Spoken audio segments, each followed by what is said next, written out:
Berlin Wall Border Troops, German Democratic Republic, National People's Army.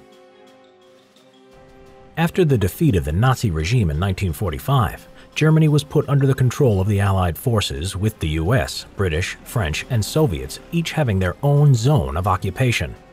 As the Iron Curtain fell on Eastern European countries under the influence of the Soviet Union, Germany ended up divided into West and East Germany. The city of Berlin, as the capital of the country, was also divided into two zones. East Berlin remained part of the Communist German Democratic Republic, and West Berlin became part of the Federal Republic of Germany. Gradually, as the Cold War was developing, the ideological barrier became a physical one. In 1961, East Germany's communist leaders decided that a wall should be built around West Berlin to prevent the intrusion of possible agents and spies, and to prevent their citizens fleeing to the west. Until 1961, the control of the border was under the jurisdiction of the German border police, the Grenzpolizei, but from that point on, it began to be considered as a military matter.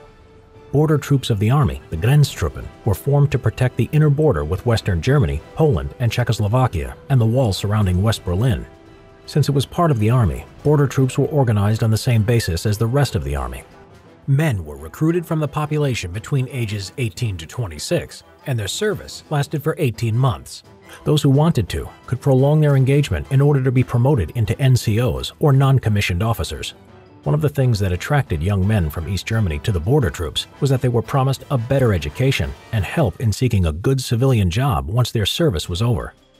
Even though the role of border troops was a popular one, recruiting criteria was very strict. Future soldiers had to be politically correct, as they were to protect the border against the capitalist enemy literally on their doorstep.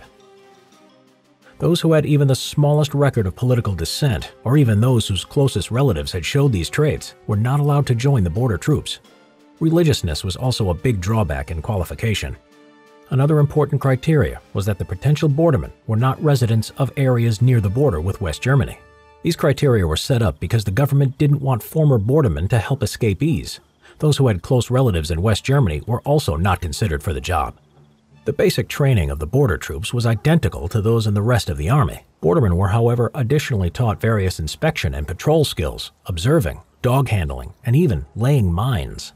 Intense training was conducted in order to take their shooting skills to a high level. Every borderman was obliged to shoot 2 moving targets at a distance of 200 meters using only 4 rounds.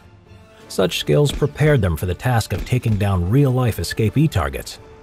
The main field of training was, however, political indoctrination, as the army didn't want to have any hesitant shooters in their ranks. More than half of the entire training process was dedicated to the political shaping of the bordermen.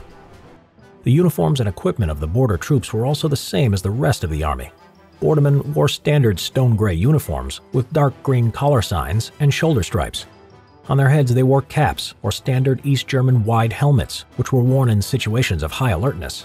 For the equipment, border troops used weapons of Soviet origin made in East Germany.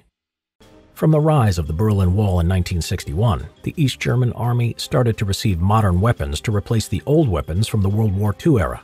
The standard sidearm of the bordermen was the 9mm Soviet Makarov, while the main weapon was the MPIK assault rifle, a copy of the Soviet AK-47 Kalashnikov.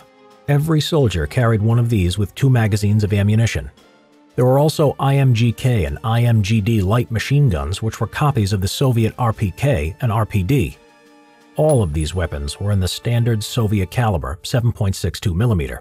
Even though the new caliber of 5.45mm appeared later, border troops continued to use old ammunition. Border troops were also equipped with heavy machine guns and RPGs. As an addition to this arsenal of weapons, border patrols had German Shepherd dogs specialized in searching for people that were hiding. Observing the borderline, as well as the class enemy on the other side, was achieved with the use of binoculars, which were a standard piece of equipment for bordermen on patrol.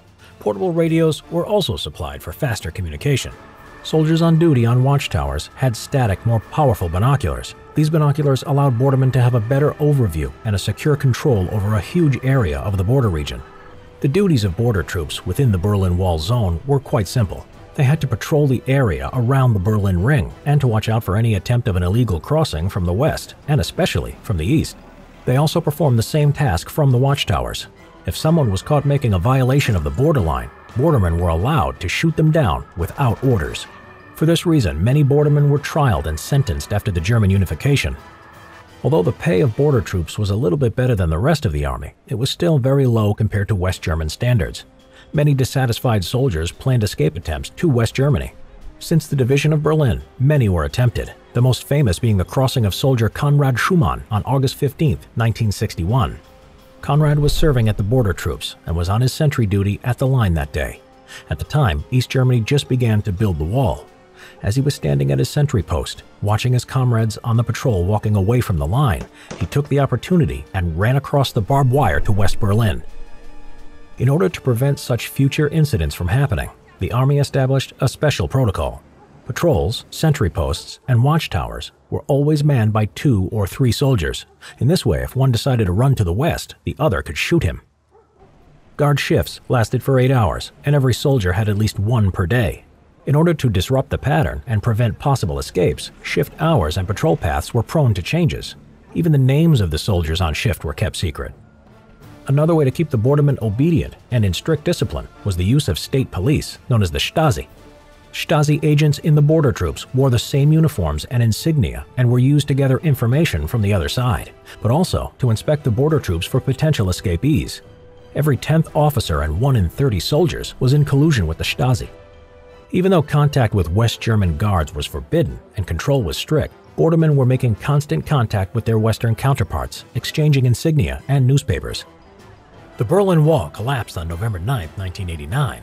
Earlier, soldiers of the border troops had stood bewildered and overwhelmed as thousands of East Germans gathered near the wall, demanding to get through the checkpoints, a demand which they soon agreed to.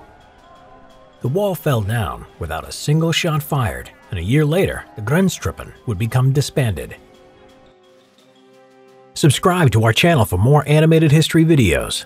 Get Simple History: The Cold War out today.